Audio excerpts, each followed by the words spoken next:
சத்தியம் பண்ணுமா?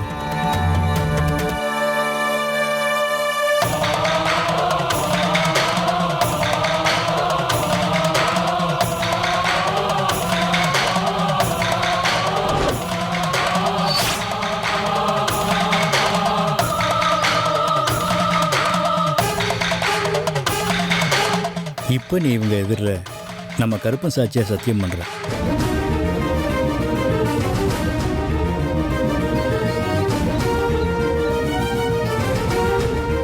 உன் மேலே எந்த களங்கமும் இல்லை. உன் வாழ்க்கையில் தப்பாக எதுவும் நடக்கலை. யாரும் உன் வாழ்க்கையை சீரழிக்கலைன்னு இப்போ நீ சத்தியம் பண்ணும்.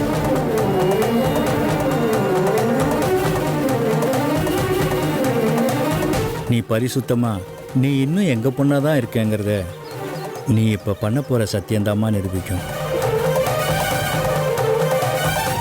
சத்தியம் பண்ணுமா?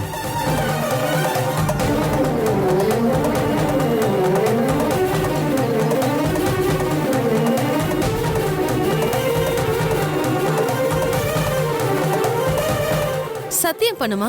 அப்பா தான் சொல்றாருல்ல.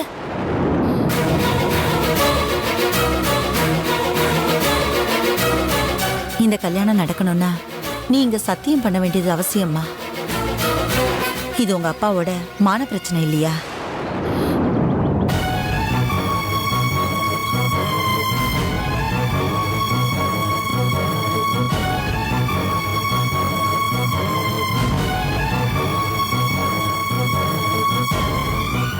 மல்லிகா, எதுக்கு யோசிக்கிற?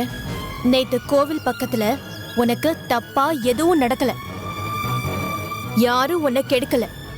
நீ சுத்தமானவளாதான் இருக்க. அதுக்கு தானே நீ சத்தியம் பண்ண போற.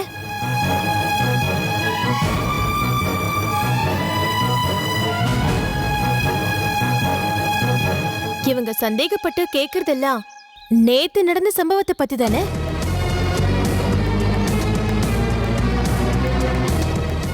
உண்மையிலேயே நேத்து என்ன நடந்துச்சுன்னு உனக்கும் தெரியும், எனக்கும் தெரியும். அப்புறம் இதுல யோசிக்கிறதுக்கு என்ன இருக்கு? சத்தியம் பண்ணு.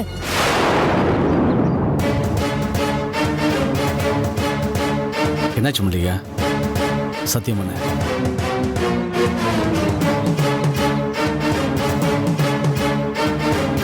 இங்க பாருங்க, நான் சொல்றேன். நேத்து மல்லிகா மனசு சரியில்லாம கோயிலுக்கு போயிருக்கா. போன இடத்துல கால் தவறி கீழே விழுந்து மயக்கமாயிருக்கா. நடந்தது இதுதான். இதுக்குதான் கண்ணு மூக்கு வாயெல்லாம் வச்சு இல்லாத கதையெல்லாம் கிளப்பி விட்டுருக்காங்க. நீங்க எல்லாரும் தான் பேசுறீங்களே தவிர அந்த பொண்ணு வாயே திறக்க மாட்டேங்குது. மல்லிகா, நீ இப்போ சத்தியம் பண்ண போறியா இல்லையா? மல்லிகா, சத்தியம் பண்ணு.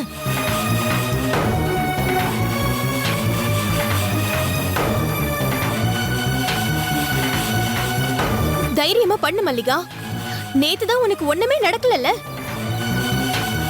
நடக்கலன்னு சொல்லி சத்தியம் பண்றதுல உனக்கு என்ன கஷ்டம்? பண்ணு, சத்தியம் பண்ணு மல்லிகா. ஆமா, நேத்து நான் கோவிலுக்கு வந்தது உண்மை. இந்த மயக்கம் போட்டு விழுந்தது உண்மை. ஆனா அதை தாண்டி எந்த அசம்பாவிதமும் நடக்கல.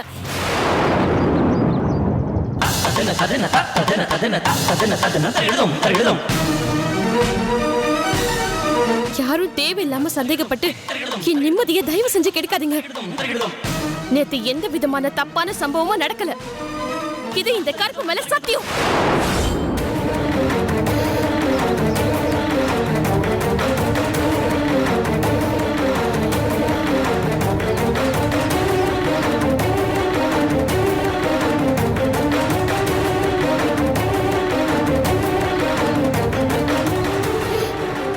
எனக்கு இது போதுமா? இப்பதான் எனக்கு ரொம்ப சந்தோஷமா இருக்கு. இப்ப என்னமா சொல்றீங்க? நிச்சயதார்த்தத்துக்கு நாள் பார்த்துடலாம்ல? வேணாங்க.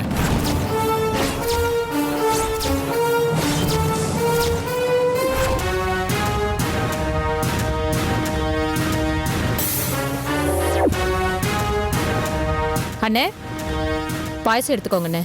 என்னம்மா விசேஷம்? பாயாசம்லாம் வச்சிருக்கேன் இன்னைக்கு. விசேஷம் தானே. தீபாவளி, பொங்கல், கார்த்திகை தீபம்னு இந்த மாதிரி பண்டிகைகளை விட இது பெரிய விசேஷம். புரியலேம்மா. அண்ணே, அந்த மல்லிகாவோட கல்யாணம் நின்னு போயிடுச்சு. இதை விட பெரிய சந்தோஷம் நமக்கு இருக்க முடியுமா? எங்க அடிச்சா எங்க வலிக்குதுன்னு பாத்தீங்களா? நான் நினைச்சது கரெக்டா போச்சுன்னு. நான் செஞ்சதுதான் கரெக்ட். நீ எதை சொல்றமா? வரதா, புரியல உனக்கு? பொண்ணு பார்க்க போனானே மாப்பிள்ள அவங்க வீட்டுல பேசிட்டு வந்ததுதான் சொல்லுது. கரெக்ட்னு 1000 தான் இருந்தாலும் தான் பெத்த புள்ள நல்லா இருக்கணும், அவனுக்கு வரப்போற பொண்டாட்டி சரியானவளா இருக்கணும்னு எந்த தாயும் நினைப்பா. சும்மா ஒரு பிட்ட போட்டு பாப்போமேன்னு தான் சொன்னேன். ஆனா அது எவ்வளவு கரெக்டா வேலை செஞ்சிருக்கு பாத்தீங்களா? நான் தெரியாம தான் கேட்குறேன். என்ன நினச்சிட்டு இருக்கீங்க நீங்களாம்? என் தங்கச்சியை பற்றி யாரோ ஒருத்தர் குத்தம் சொன்னா அவங்க பேச்சை கேட்டுக்கிட்டு நீங்கள் வீடு தேடி வந்து கேள்வி கேட்பீங்களா? அவ இடத்துல இருந்து பார்த்தீங்களா? அவன் மனசு எவ்வளோ கஷ்டப்படும் நீங்கள் யோசிச்சிங்களா யாராச்சும்? தப்புதான்ப்பா. ஆனா ஒரு சந்தேகத்தை மனசுல வச்சுக்கிட்டு காலம் பூரா கஷ்டப்பட்டுட்டு இருக்கிறத விட உடைச்சு பேசுறது நல்லது தானப்பா. டேய், இப்போ எதுக்குப்பா அதெல்லாம்? ஏதோ அவங்க சந்தேகப்பட்டாங்க, மல்லிகாவும் சத்தியம் பண்ணிட்டா. அதுக்கப்புறம் ஏப்பா பிரச்சனை பெருசு பண்ணுற? இல்லைப்பா, எனக்கு சில விஷயங்கள் பேசணும். மாப்பிள்ளை நிச்சயம் பண்ணலான்னு சொல்கிறாரு. அவர் முழு மனசோட தான் சொல்கிறாரான்னு எனக்கு தெரியணும். இதுல என்னங்க சந்தேகம்? கண்டிப்பா நான் முழு மனசோட தான் சொல்றேன். இப்பவே நாளை பாருங்க. இல்லைங்க, நிச்சயதார்த்தம்லாம் வேணாம். அதுக்கு அவசியமும் இல்லை.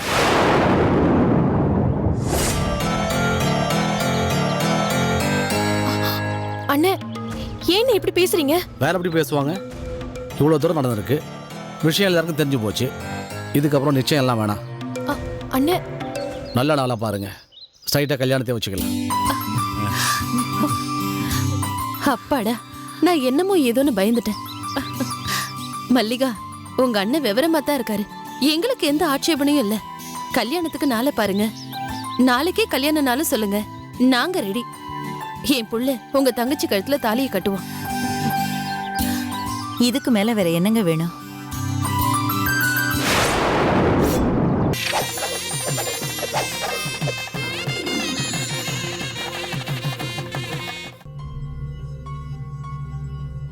பஸ் ஸ்டாண்ட் செருப்பால் அடி வேணும்டா.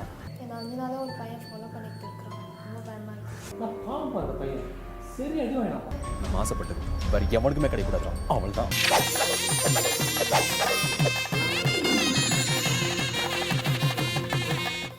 இந்த கல்யாணம் நின்னது மட்டும் பெருசு இல்லைன்னு, இப்படி கல்யாண பேச்சு ஆரம்பிச்சு பொண்ணு கெட்டு போயிட்டான செய்தி தெரிஞ்சு மாப்பிள்ளை வீட்டுக்காரங்க ஜகா வாங்கிட்ட மாதிரி விஷயம் பரவுச்சுன்னா வாழ்நாள் முழுக்க அவளுக்கு கல்யாணமே நடக்காது. இதை விட ஒரு பெரிய சந்தோஷம் எனக்கு இருக்க முடியுமாண்ணே? அண்ணே, அண்ணே, என்னடா என்னாச்சு? ஏன் இப்படி ஓடி வர? அண்ணே, சாமியாடி பொண்ணு கல்யாணம் வச்சிருந்தாங்கல்ல, அது நடந்து போல இருக்குண்ணே.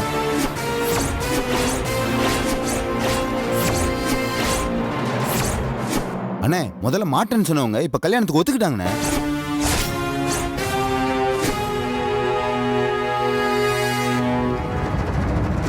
ஏய், என்னடா சொல்ற? என்ன நடந்துச்சு? யாரு உன்கிட்ட சொன்னது? அண்ணே, அந்த சாமியாடி குடும்பத்தோட கோயிலுக்கு வந்தாருண்ணே. கூடவே அவங்க மாப்பிள்ள அவங்க அம்மாவும் வந்தாங்கண்ணே.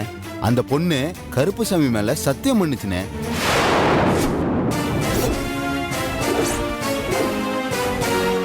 அந்த மல்லிகா, நான் கெட்டு போகல, நான் எந்த தப்பும் பண்ணல, சுத்தமானவன்னு கற்பூரம் அடிச்சு சத்தியம் பண்ணிட்டானே.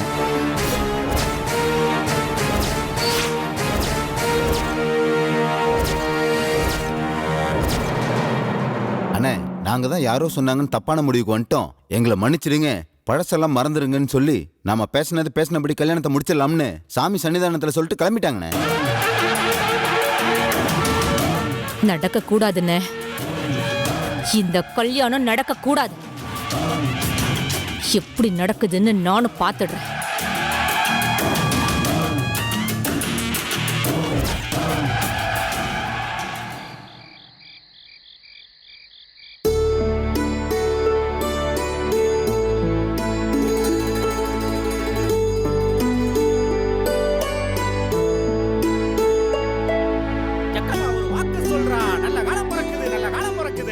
ஜக்கம்மா ஒரு வாக்கு சொல்றா, நல்ல காலம் பிறக்குது, நல்ல காலம் பிறக்குது, நல்ல காலம் பிறக்குது, நல்ல காலம் பிறக்குது, நல்ல காலம் பிறக்குது, நல்ல காலம் பிறக்குது.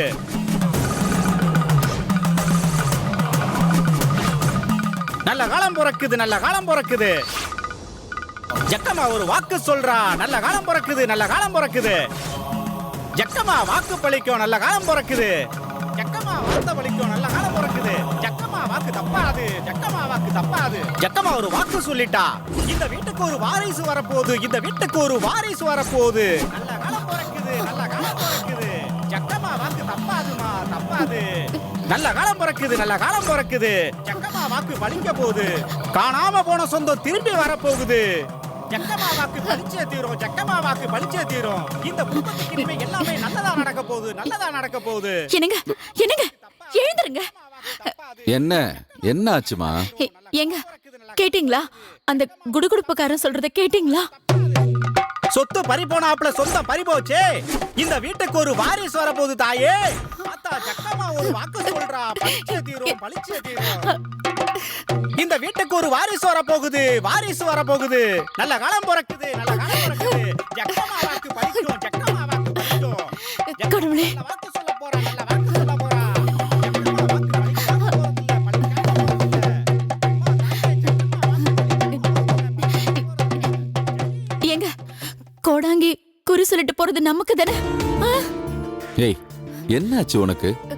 அவன் எந்த வீட்டு வாசல்ல நின்னு யார பார்த்து என்ன சொல்றானோ நமக்கு என்ன தெரியும்?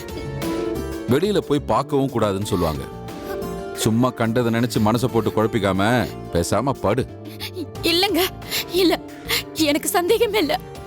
இந்த தெருவுல குழந்தை காணாம போயிருக்கிறது நம்ம வீட்ல மட்டும் தானே. இந்த வீட்ல வாரிசு இல்லாம போனதுங்கிறது நம்ம பிள்ளைக்கு தானங்க. காணாம போன நம்ம பேர குழந்தை தாங்க நம்ம வீட்டுக்கு திரும்பி வர போறான். அதுதாங்க அந்த கோடங்கி சொல்லிட்டு போறான். ஏய் உனக்கு என்ன பைத்தியமா பிடிச்சிருக்குது? அந்த சுப்பு குழந்தைய தூக்கிட்டு எங்கேயோ ஓடிட்டா. அவன் எப்படி குழந்தைய திருப்பி கொண்டாந்து இங்க விடுவா? இதெல்லாம் நடக்கிற கதையா எனக்கு தோணுது. ஐயோ அப்படிலாம் சொல்லாதீங்க. கோடங்கி எல்லார் வீட்டு வாசலையும் நின்னு பேசுறான். நம்ம வீட்டு வாசல்ல தானே நின்னு பேசுறான். அதுக்கு என்னங்க அர்த்தம்? இத பாரு, நம்ம பேரப்புள்ள திரும்பி வந்தா நமக்கு சந்தோஷம்தான். ஆனா அவன் வர சாக்குல அந்த சுப்புவும் திரும்பி வருவானா? அதுக்கு நான் எப்பவும் ஒத்துக்கவே மாட்டேன். அவன் ஏதோ உளறிட்டு போறான்னா நீ ஒருத்தி இப்படியே புலம்பிக்கிட்டு இருக்காம படுத்து தூங்கு. நல்ல காலம் பிறக்குது தாயே. நல்ல காலம் பிறக்குது. காணாம போன சொந்தம் திரும்ப கிடைக்க போகுது தாயே. கிடைக்க போகுது. இந்த குடும்பத்துக்கு சந்தோஷம் நடக்க போகுது தாயே. நடக்க போகுது. நல்ல காலம் பிறக்குது. நல்ல காலம் பிறக்குது. ஜக்கம்மா வாக்கு பழிக்க போகுது. ஜக்கம்மா வாக்கு பழிக்க போகுது. ஜெய் ஜக்கம்மா. நல்ல காலம் பிறக்குது. நல்ல காலம் பிறக்குது.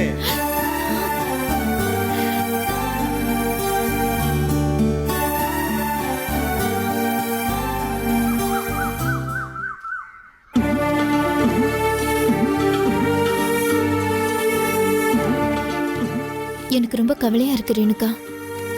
காயத்ரி கிட்ட தகவல் சொல்லி வர வைக்கிறதுனா இங்கிருந்து எப்படி பண்றதுன்னு எனக்கு ஒண்ணுமே புரிய மாட்டேங்குது.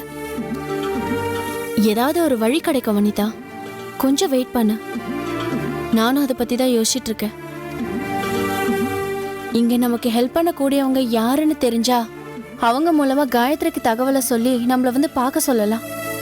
அந்த மாதிரி யாரு பண்ணுவாங்கன்னு கெஸ் பண்ண முடியலையே. ஏன் ரேணுகா, நம்ம ஜெயிலர் கிட்டே சொன்னா என்ன? என்னன்னா?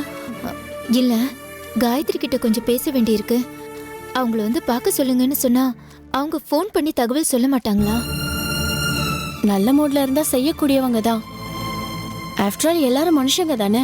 ஆனா ஏன் எதுக்குங்கிற கேள்வி வந்து நாம எதையாவது ஒண்ணு மாத்தி ஒண்ணு சொல்லி அவங்களுக்கு சந்தேகம் வர மாதிரி ஏதாவது ஆயிடுச்சுன்னா அப்புறம் பெரிய பிரச்சனை ஆயிடுமே.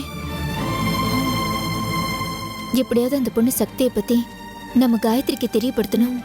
விமலோட சாவுக்கு நாம காரணம் இல்லைங்கிறத காயத்ரி கிட்ட சொல்லி இப்ப சக்தியும் இந்த ஜெயில தான் இருக்காங்கிற விஷயத்தையும் இப்ப நம்ம அவகிட்ட சொல்லிட்டோன்னு வச்சுக்கோயேன், மிச்சம் எல்லாத்தையும் காயத்ரி பார்த்துப்பால. பாப்பா போயிட்டு வரேன்க்கா. நாளைக்கு ரிலீஸ், அதான் சொல்லிட்டு போலான்னு வந்தேன். பார்த்து போயிட்டு வா.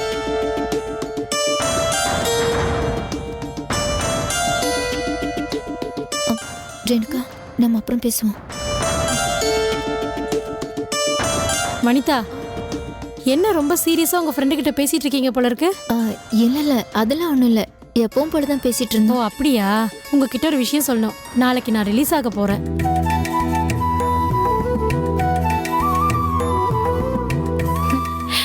முதல்ல கைய கொடுங்க, எங்களுக்கு ரொம்ப சந்தோஷங்க. இத பாருங்க, வெளியே போனதும் பழசையே நினைச்சு மனசு வருத்தப்படக்கூடாது. புதுசா ஒரு வாழ்க்கை ஆரம்பிச்சு நீங்க சந்தோஷமா இருக்கணும். ரொம்ப நன்றிங்க. வெளியே போறோமே, அதான் இன்னைக்கு எல்லார்ட்டையும் ஒரு வார்த்தை சொல்லிடலாமேன்னு ஒவ்வொருத்தரையா தேடி போய் பேசிட்டு வரேன். உங்களுக்கு ஏதாவது உதவி செய்யணும்னா தயங்காம என்கிட்ட சொல்லுங்க. என்னால முடிஞ்ச உதவியை கண்டிப்பா நான் செய்யறேன். நீங்க இப்படி கேக்குறது எங்களுக்கு ரொம்ப சந்தோஷமா இருக்குங்க. நீங்க தப்பா நினைச்சுக்கலனா எங்களுக்கு ஒரு சின்ன உதவி செய்ய முடியுமா? அதத்தாங்க நான் கேக்குறேன். என்ன செய்யணும்னு சொல்லுங்க, கண்டிப்பா நான் செய்யறேன். வனிதா சொல்லு. ஒன்றும் இல்லைங்க, காயத்ரின்னு சொல்லி என் தம்பியோட வைஃப் அடிக்கடி எங்களை இங்க பார்க்க வருவா. உங்களுக்கே தெரியும்ல. ஆமா, காயத்ரின்ற பேரை நீங்க அடிக்கடி சொல்லியிருக்கீங்க. ஆனா நான் அவங்கள பார்த்தது இல்லையே. அவங்களோட அட்ரஸ் நாங்க தரோம். நாளைக்கு நீங்க வெளியே போனதும் அவங்கள பார்த்து எங்களை வந்து பார்க்க சொல்ல முடியுமா? நான் என்னமோ ஏதோன்னு பயந்தே போயிட்டேன். சின்ன விஷயம் தானே, சும்மா அவங்கள வந்து பார்க்க சொல்லணும், அவ்வளவுதானே. இதை செய்ய மாட்டேனா? அது இல்லைங்க, நாங்க ரிலீஸ் ஆகிறதுக்கு ஒரு முக்கியமான எவிடன்ஸ் கிடைச்சிருக்கு. தயவு செஞ்சு காயத்ரி கிட்ட இதை சொன்னீங்கன்னா உடனே வந்து அவ எங்களை பாப்பா. ப்ளீஸ், கண்டிப்பா ஹெல்ப் பண்ணுங்க. கவலையே படாதீங்க வனிதா. நிச்சயமா நாளைக்கு காலையில நான் விடுதலையாக்கி போனதும் என் வீட்டுக்கு போறதுக்கு முன்னாடி நேரா உங்க வீட்டுக்கு போயிடுறேன். காயத்ரியை போய் பார்த்து நீங்க சொன்ன தகவலை சொல்லி இமீடியட்டா உங்களை வந்து பார்க்க சொல்றேன். போதுமா? அட்ரஸ் சொல்றேன், உங்க மனசுல வச்சுக்கோங்க. சொல்லுமா வனிதா.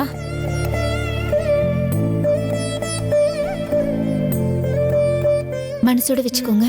கண்டிப்பா போய் பாத்துருங்க. சரி, தேங்க்யூ. Thank you so much. ரொம்ப தேங்க்ஸ். நான் கண்டிப்பா சொல்லிடுறேன். ரொம்ப நன்றிங்க, ரொம்ப நன்றி.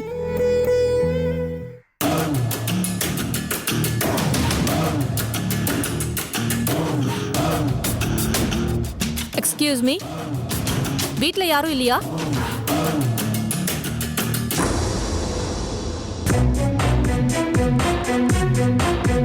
என்ன வேணும் உனக்கு? உங்ககிட்ட கொஞ்சம் பேசணும். இத பாருமா, நீ என்ன விஷயமா பேச வந்திருக்க முதல்ல அதை சொல்லு. எனக்கு பேச விருப்பம் இருக்கா இல்லையாங்கிறத பத்தி நான் அப்புறம் சொல்றேன். தேவையில்லாம யார பத்தியும் குறை சொல்றது எனக்கு பிடிக்காது. ஒரு பொண்ணோட வாழ்க்கையை இப்படி நாசம் பண்ண பார்க்காது. என்னம்மா நீங்க இப்படி பேசுறீங்க? கேவலம் ஒரு பொய் சத்தியம் உங்க மனசை இவ்வளவு தூரம் மாத்திருக்குங்கிறத நினைக்கும் போது எனக்கு ரொம்ப பரிதாபமா இருக்கு. நான் முதல்லயே சொன்னேன், இந்த விஷயத்த பத்தி தான் நீ பேச வந்திருக்கேன்னா தயவு செஞ்சு போயிடு. திரும்ப திரும்ப மல்லிகாவை பத்தி நீ தப்பா என்ன சொன்னாலும் நாங்க அதை கேட்க தயாரா இல்ல. புரியுதா? இங்க பாருங்க, உங்களுக்கு அந்த குடும்பத்துக்கு ஏதோ பிரச்சனை இருக்கு. அவங்கள பழி வாங்கறதுக்காக நீங்க எங்க வீட்டுல வந்து பிரச்சனை பண்றது கொஞ்சம் கூட நல்லா இல்லைங்க. ஒழுங்க மரியாதையா சொல்றேன், வெளியில போயிடுங்க. நீங்க ஒரு விஷயம் புரிஞ்சுக்கணும், நெருப்பு இல்லாம புகையாது. அந்த மல்லிகா யாரு, எப்படிப்பட்டவன்னு எங்க ஊர்ல போய் நீங்க யார வேணாலும் கேட்கலாம். இந்த குறிப்பிட்ட சம்பவம் நடந்துச்சா இல்லையாங்கிறதுக்கு நேரடி சாட்சி என் அண்ணன் கண்ணால பாத்திருக்கான். அவர் சொல்ல போய் தான் எங்களுக்கே இந்த விஷயம் தெரியும். அப்படி இருக்கிறப்போ அந்த பொண்ணை சும்மா கோயில வச்சு ஒரு சத்தியத்தை பண்ணி ஒரு நாடகம் பண்ணி உங்களை ஏமாத்தி இருக்காங்கிற ஆதங்கத்துலதான் நான் உங்களை பார்க்க வந்திருக்கேன். வேண்டாம், உன் ஆதங்கம் அனுதாபம் எதுவுமே எங்களுக்கு வேண்டாம். இனிமே மல்லிகாவை பத்தி நீ எங்க கிட்ட தப்பா என்ன சொன்னாலும் இந்த கல்யாணம் நடந்தே தீரும். உங்களை நினைச்சா எனக்கு ரொம்ப பாவமா இருக்கு. நீங்க பெத்த புள்ளையோட வாழ்க்கையை நீங்களே நாசம் பண்ண பாக்குறீங்களே, இது தப்புன்னு உங்களுக்கு தோணல? ஹலோ, உங்களை வெளியில போன்னு சொன்னேன். நீங்க செய்யறது உங்களுக்கே கேவலமா தெரியல? ஒரு பொண்ணோட வாழ்க்கை அழிச்சு அப்படியே நீங்க சாதிக்க போறீங்க. நீங்களும் ஒரு பொண்ணு தானே, எப்படிங்க இப்படி ஒரு காரியம் பண்றதுக்கு உங்க மனசு இடம் கொடுக்குது? சேச்சே, மல்லிகா வாழ்க்கை அழியுதுங்கிற எண்ணெல்லாம் எனக்கு இல்ல. உங்க வாழ்க்கை நாசமாயிட கூடாதுங்கிறதுக்காகத்தான் இவ்வளவு தூரம் வந்து பேசிக்கிட்டு இருக்கேன். உன்னோட அட்வைஸ்க்கு ரொம்ப தேங்க்ஸ். நீ கிளம்பலாம். இதை தாண்டி என்கிட்ட இருந்தோ இல்ல என் புள்ள கிட்ட இருந்தோ வேற எந்த பதிலும் உனக்கு வராது. இந்த கல்யாணம் நடந்தே தீரும். உன்னால அதை தடுத்து நிறுத்த முடியாது. புரியுதா? போ, போய் உன் வேலையை பாரு. முடிஞ்சா உன்னோட கெட்ட குணங்களை மாத்திக்கிட்டு அடக்க ஒடுக்கமா ஒரு பொண்ணா லட்சணமா புருஷன் கூட குடும்பம் நடத்துற வழியை பாரு. அன்னைக்கு அநியாயமா நீ சொன்னது நம்பி அந்த பொண்ணு மேல நானும் பழிய போட்டுட்டேன். நான் செஞ்சது எவ்வளவு பெரிய பாவம்னு எனக்கு இப்பதான் புரியுது. இன்னொரு தடவை இந்த பக்கம் வந்துடாத. சதீஷ், அவளை வெளியில போ சொல்லு. உங்களை நினைச்சா எனக்கு ரொம்ப பாவமா இருக்குங்க. எனக்கு இதுக்கு மேல என்ன சொல்றதுன்னே தெரியல. எனிவே, உங்க கல்யாணத்துக்கு என்னுடைய வாழ்த்துக்கள். ஒரு கெட்டு போன பொண்ணுக்கு வாழ்க்கை கொடுக்கிற மனசு உலகத்துல உங்களை தவிர வேற யாருக்குமே வராது.